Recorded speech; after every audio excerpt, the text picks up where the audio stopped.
Here I am again to further elaborate on my work, The Illusion, because I believe it's the most important thing I've written, considering most things I've ever written were fiction, but this is nonfiction, and it's very important knowledge in, and I guess the pursuit of cleansing people's minds and purifying society.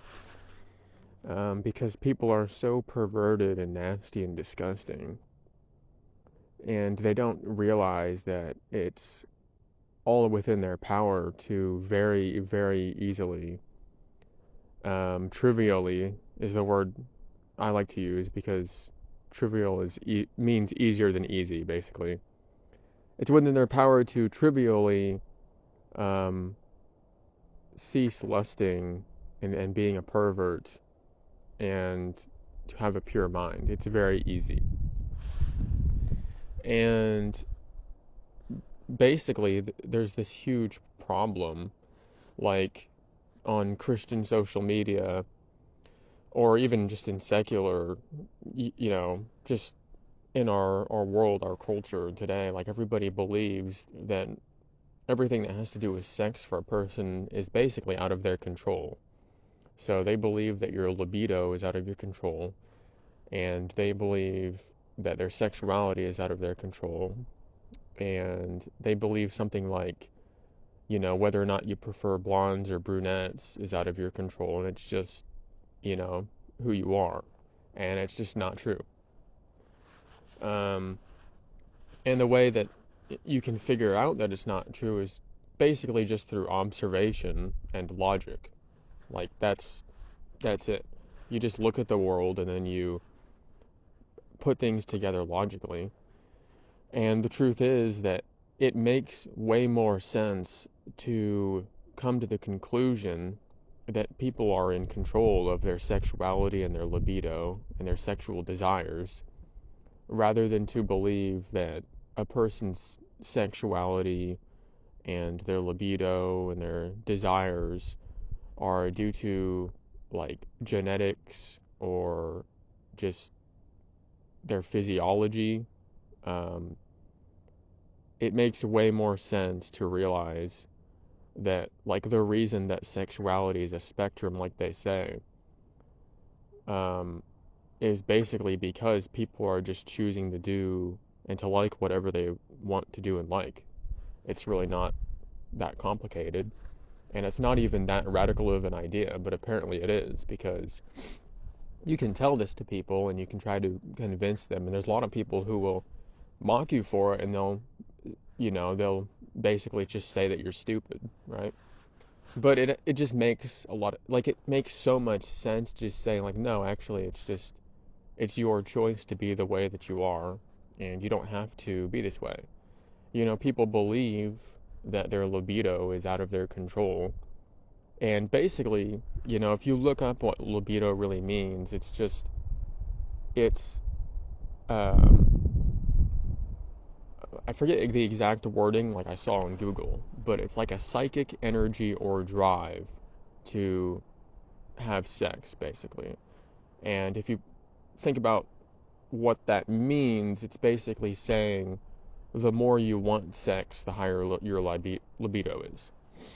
So if you don't want sex, then you're lowering your libido. And a libido isn't something like there's no libido substance in the body. So there's nothing like that should be making you have a higher libido. And you might be like, well, you know, testosterone um, is what's going to make you have a high libido. And that's just really not true. The thing is, like, the less, like, as a man, um, interestingly, it's like if you study like semen retention and NoFap, um, it turns out that basically the less you masturbate or like ejaculate, the higher testosterone you're gonna have. But at the same time, your libido is, in a sense, being lowered because you're indulging less in these sinful things, right? You're indulging less in pornography. And now suddenly your testosterone is going up, but you're telling me that higher testosterone means that your libido would be higher. Well, the thing is that different people who practice nofap and semen retention are going to have different experiences once they start doing this. Some people are going to say, "Oh, I'm so horny right now. I'm so, like, I can barely control myself." And then other people will say, um, I'm not even attracted to anybody anymore. Like, I don't even want to watch porn anymore. I don't even want to masturbate anymore. And the reason that there's those two completely opposite, different, um, like, desires is because it's up to the individual and what they believe about themselves in what they want and how they behave. So it's strange that supposedly your level of testosterone is going to determine, outside of your will and your control, how high your libido is and how much you want sex. But at the same time, if you're a man and you stop ejaculating so much and you stop masturbating and watching porn, um, and you stop having sex with people, your testosterone actually goes up. That's kind of interesting if you think about it. That's a bit strange. Now, you might have the idea, like I had before, that, well, there's been studies apparently done where women were given testosterone and they reported that they had a higher libido. And the simple explanation, for why that could be, to explain why that could be, is just that it's a placebo effect. People like to say that something like nofap is a placebo effect, but they'll probably scoff at me calling this a placebo effect. And it's pretty simple. It's like, if a woman believes that testosterone is what makes men more lustful, and she believes she's being given testosterone, um, then she's probably going to subconsciously begin to act more like a man. It's not even like, that's not even a stretch of the imagination to believe that that could happen. And she's probably going to be like, well, now I'm going to be horny and I'm going to have a high libido. And well, now that you're thinking about sex and everything, well, there you go. Now suddenly your libido is higher because now you're expecting it to happen and you're thinking about it. That's not even that strange of an explanation. There's apparently been studies done where they would give people, a pill that is just sugar and it doesn't do anything, and the person has pain and suddenly their pain goes away because they believe it's going to happen. In the book The Freedom Model, which I guess I'm probably going to be mentioning every time I do one of these audios, they were talked extensively about alcohol and the placebo effects of alcohol because of what people believe it will do. And throughout most of the world, or at least in the West, we have a very certain idea of like how someone behaves when they drink alcohol, and then people do that. And the truth is that basically people use alcohol as an excuse to behave certain ways, and they don't realize that they're just doing what they want to do. If you didn't want to behave the way that you're behaving, then you wouldn't have drank alcohol in the first place. Um, and all of this sounds crazy if you've never really thought about it before, but it all really just makes a lot of sense that these things are really more, it's just within somebody's control of what they want to do.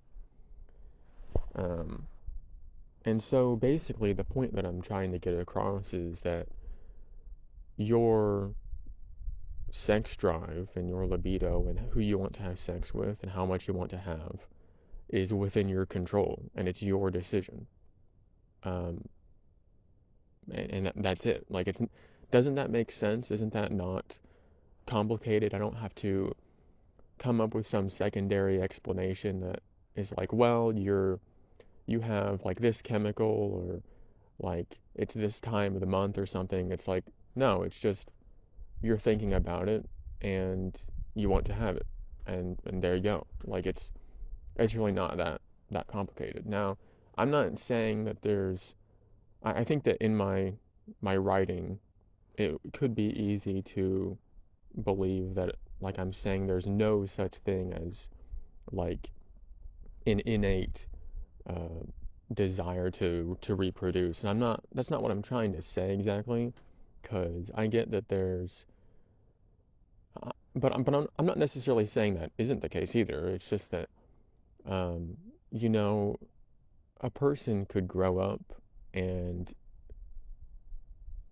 you know, a lot of times, like, the only reason you even figure out um, it's like when you're young, you figure out about your sexual organs on accident, and that, maybe it feels good to rub against something or something like that, right? Um, and you might be captivated by a certain image. Now, it's totally normal to um,